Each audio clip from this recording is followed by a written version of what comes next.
I took my first drug, would have been alcohol, at the age of 11. And then when I was 12, I started smoking marijuana and took my first hit of acid. And I didn't really get into hardcore drugs until I was about 17. I started doing cocaine.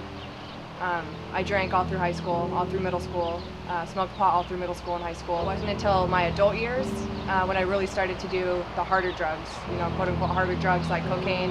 I tried methamphetamine, mushrooms, which I had a lot of pain too from childhood. My parents split up when I was 4, and I didn't ever really see my dad. I've seen him probably 4 times since then.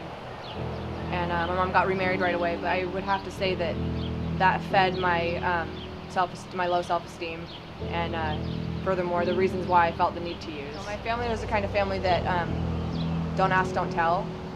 Everything on the outside needed to be perfect. If the other people, like in church or at school, couldn't tell what I was doing, then we didn't ever talk about it. If my mom caught like alcohol bottles in my room or something, I would get punished for it. I guess no one really knew the extent of it until I really started to use, and by the time I started to use harsh drugs, I moved out of my home after graduation, and so no one was around to see the cocaine use and the methamphetamine use. They didn't know the half of it, and even the half of it that they did know was enough to cause serious concern for them. I lost a job. I'd never lost a job in my life, and I was 24, 23 years old, and I lost my first job. I'd worked at that job for 2 years. I was, a great employee. I loved what I did, and I lost it. But I got a job right away from one of the customers at the job that I'd had, so I had someone that trusted me, gave me a position at another workplace, and I ended up losing that one in like 3 months as well, and that one I loved it, more than the one before it.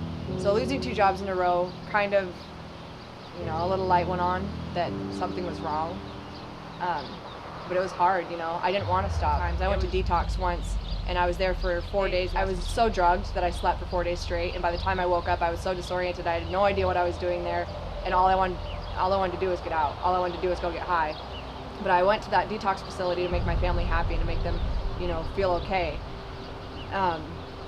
And then I was going to detox for the second time a couple months later. My dad died a couple days before I went. This is my stepfather, the man who raised me, who I called Dad. I had myself convinced that I was going to be able to quit for him. You hear people talk about addiction all the time, and you can't quit for anybody but yourself, is what it's kind of cliche, but that's what they say.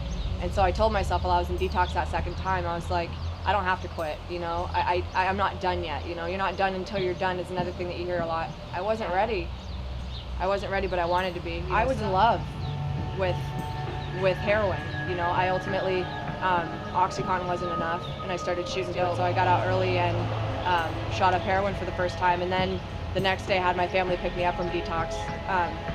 But it was at that point that I even talked to myself in my head about it, it might sound crazy, but that I'd finally fallen in love with my drug. I'd finally figured out the right way that I was supposed to have been using it all along, and that from that point to the point that I actually quit, like, it was like a love affair.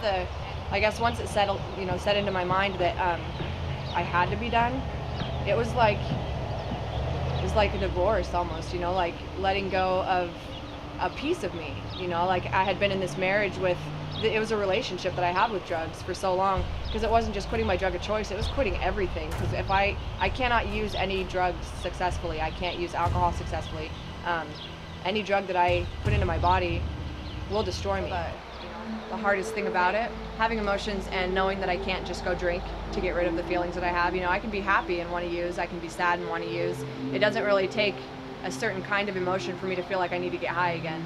So the hardest part has been learning how to control the way I respond to the emotions that I have. I don't have anything to blame my mistakes on anymore. I live my day-to-day clean, and I don't have the sickness of active addiction, like, oh, I was high when I did that, or oh, I was in withdrawal, so that's why I stole that, or like I don't have the same excuses to hide behind. Just being human and accepting myself and loving myself. Before I loved myself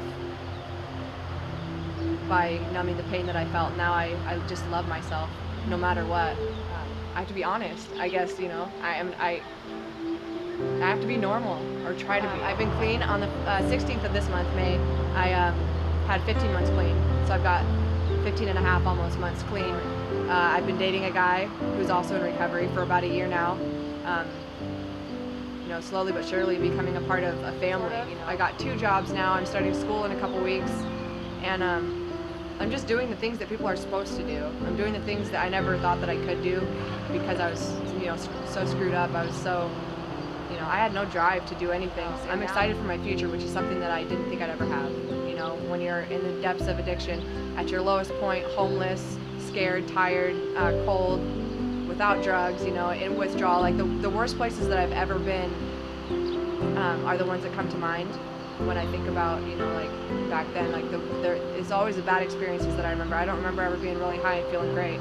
I remember the horrible places that I've been, and my life is a 180 from that. I've completely turned around. It's not that I don't ever think about using, because I do, but at this point I'm able to see the consequences before I make the action. I didn't want to live before. It didn't really matter if I lived. So, and now that's completely different. I feel 100% different about that. So, life is great.